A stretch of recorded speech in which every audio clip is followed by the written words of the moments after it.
Hey everybody, what's up? This is Phil from Zaid Comics, the writer of the upcoming graphic novel set to launch on Indiegogo in August called Magic Cop, and just one half of the two best looking brothers in all of comics. And today we're doing a review. I'm trying to talk quickly here because we're gotta squeeze 3 issues of Shazam into one video. I want to do a quick synopsis in prep for the movie that's coming out this weekend. Super excited about it. Shazam's one of my favorite characters. We're going to get right into it. So, Shazam is, like I said, one of my favorite characters. This is written by Geoff, a prolific DC writer and a executive producer of a lot of the shows that are going on, like Titans and Doom Patrol over on the DC streaming service. Geoff seems to have a huge love for this character. He did write him in the New 52 when they did the, I think it was just a one-shot, but it really revamped his character, his costume, gave him the hood, and we see that now in a lot of media, like the video games, like Injustice had Shazam's hood, and it revamped even Black Adam.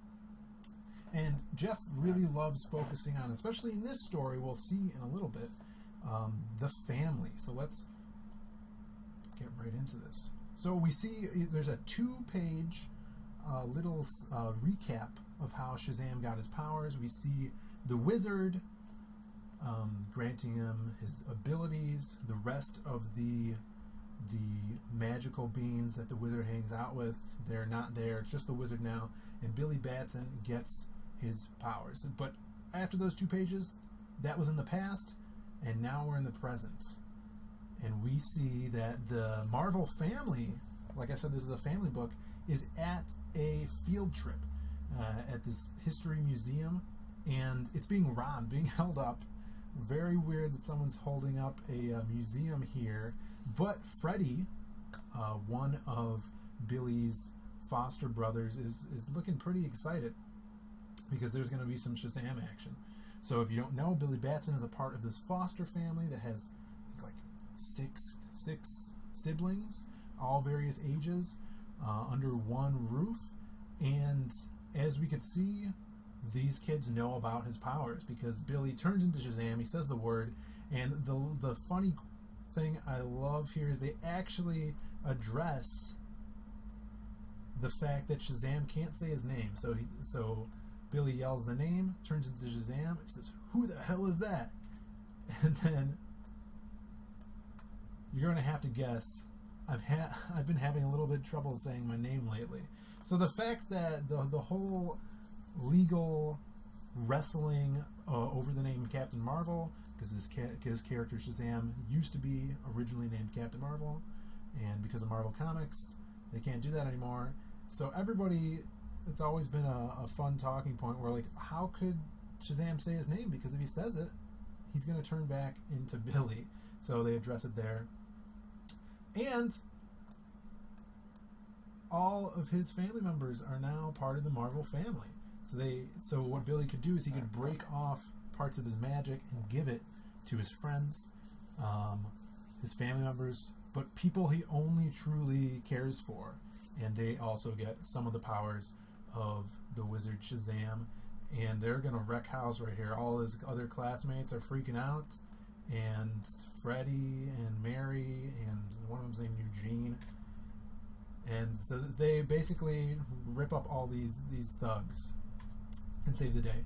Now they're back at their house. We get this really bonding moment of talking to the parents. You get to figure out each character's personality. Great characterization writing in this story. Everyone has a different personality, like I said, and different quirks to them. So now after dinner, we see them go into the Rock of Eternity, where the wizard lived and kept the balance of the magic in the Earth world. And we hear that, I think it's Eugene, found something, because seemingly the timeline in there is not really laid out, but they're pretty new to all of this. And they find this big abandoned train station area and a map on the wall that is labeled the Magic Lands, where it has different symbols for each of the apparently lands of magic. And that comes into play a little later. We actually see what those are. and it's a big thing. And at the end of this issue, the parents hear a knock at the door, and they don't know who it is. And Freddy flips the switch to start the train engine, and as that happens, someone shows up at the door, and it is Billy Batson's father. So that's your cliffhanger right off the bat. We go into issue 2, awesome cover.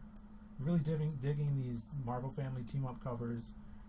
This one was for December, I believe. And the foster parents are upset. They're kind of bothered that Billy's dad is here. They didn't really know he was still out there and looking for Billy.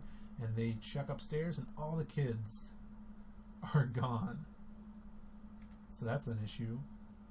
Going back to the train station, we get this awesome title page, Shazam and the 7 Magic Lands, inspecting this big map on the wall, and they decide to jump in the train and see where it takes them. And here's this little side plot, setting up a big bad villain that we will hopefully see pay off in the future. And we figure out that it's Dr. Savannah, Captain Marvel's arch nemesis from back in the day. Now, back then, when he was Captain Marvel in the Fawcett comics in the early DC days, Dr. Savannah was this very scrawny, mad scientist. He would call Captain Marvel the Big Red Cheese, and he loathed him for having this magical power. Kind of like Lex Luthor, but scrawny and incapable, so he'd make these crazy, wacky inventions, giant robots, to destroy Captain Marvel. But now, later, I think in the New 52, he, at the helm of Geoff Johns, he was imbued with magic in his eyes, you can see there. So now he's kind of like, he toils in magic. Kind of like Dr. Doom, where he has that technology and genius, and he also wants to control magic. And we see he hears laughing in his head, and we don't see where this voice is really coming from. And it is Mr. Mind, who is another really weird, wacky Captain Marvel villain, who's this like magical caterpillar that speaks through this box that hangs around his chest. He's tiny, but he's this evil genius, and we see them. They want to team up, so that's bad news. These guys get off the train, and they realize they're in this fantasy fun land filled with children having a blast, and the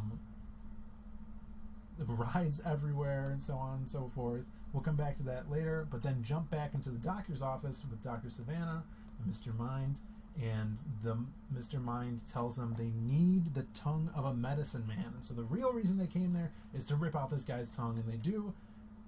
Back to the Funlands. The kids really don't know where they are, but they're going to take advantage of it. So they're having a blast, and they meet Kid King, who is apparently ruler of this Funland. So that's issue 2. Go into issue 3. Awesome cover. I really like these covers that are like taken out of context from the story. These things don't happen in the story, but it's fun for the cover artist to play around with. And we see this is the Funlands, one of the lands that was on that big map. All these children is having a blast. Crazy Wonka Candyland-esque place, and this cafeteria area where everyone's eating. This Kid King knows Billy Batson and his family, and he knows all about the champion of magic that Shazam is supposed to be, and he tells them that he is also a champion, and he wants to be a part of their family. So he wants to know the magic word so he can have the powers as they all share. And this Darla, he asks Darla what the word is, and she's about to tell him, and then Mary Marvel stops him, which is kind of cool. And because Mary is the more mature one, she's 17, she's kind of worried and creeped out by this Kid King guy and doesn't really know what to think of him. So he tells her the story of how he became Kid King. It's seemingly a long time ago. He ran away from home because he didn't like his parents, and his parents were chasing him.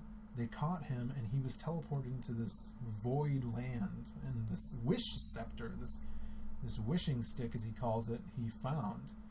And he was bored for a while, and then he seemingly wished for a carousel, and he says he rode it for days on ends, and then he got bored. And these kids popped into his world. And he basically built the Funlands around him being lonely, and kids would come to the Funlands and enjoy all the fun. So he talks about the different lands. There's Earthland, Wazenderland, the Funlands, the Game Lands. We see them all on the big board, just like it was in Rock of Eternity, but these are labeled the Darklands, and there's the Wildlands too. And then we get these weird little clown guys who you can't really trust. They're like creepier Oompa Loompas. And so Mary, she's like, well, it's getting really late. We should get home to the parents. I'm sure they're worried. And Kid King is like, home? Why would you ever want to go home from here? And he realizes that Mary and the kids, the Marvel family, love their parents. And he doesn't like that. He's worried about that. He asks if Mary's an adult, and he said she's turning 18 soon. And that's when things go bad. That's when this smirky guy, I'm going to show you guys, these guys remind me of the clowns from Twisted Metal 4, the horrible game Twisted Metal 4, but they're just creepy, and you know they're up to no good. So that's when King Kid calls his goons to attack Mary Marvel. Or Mary. I don't know if she's Mary Marvel yet. But throw her down the chute, and everything goes wrong. The kids say Shazam, and boom, 3 of them turn into their super counterparts, and start fighting King Kid. I thought this was awesome. This is like some weird candy, taffy, awesome goo stuff. But no match for Shazam. He breaks through it. Some of the members get thrown through a portal and land up in what's called the Game Lands, which is a crazy video game area. And Freddy and I think Darla get thrown into another portal that lands them in the Wildlands. So that's how I think issue 3 ends. 2, 3? Yeah, that's how issue 3 ends. And super fun read, very quick. You don't feel like anything's dragging on. I really enjoy what Geoff is doing with this, focusing on the Shazam family, not just Shazam. Taking a new twist on it, and I'm going to do a solo video on issue 4 that just came out last week, so we can have more time with that, and I can keep going on and on doing reviews for each of the issues. So that was just a quick recap of 1 through 3, getting to know all of the lands, Kid King, how much of a threat he is to Shazam and the family. And in issue 4, we're really going to learn why he hates adults and how far he goes to keep them out of his fun lands. So if you guys like the video, subscribe. We're trying to make it to 50 subscriptions so we can get our own URL. Punch that like button and the little bell next to the subscription button so you can know when we're putting up a new video. And thank you for watching. We'll catch you later.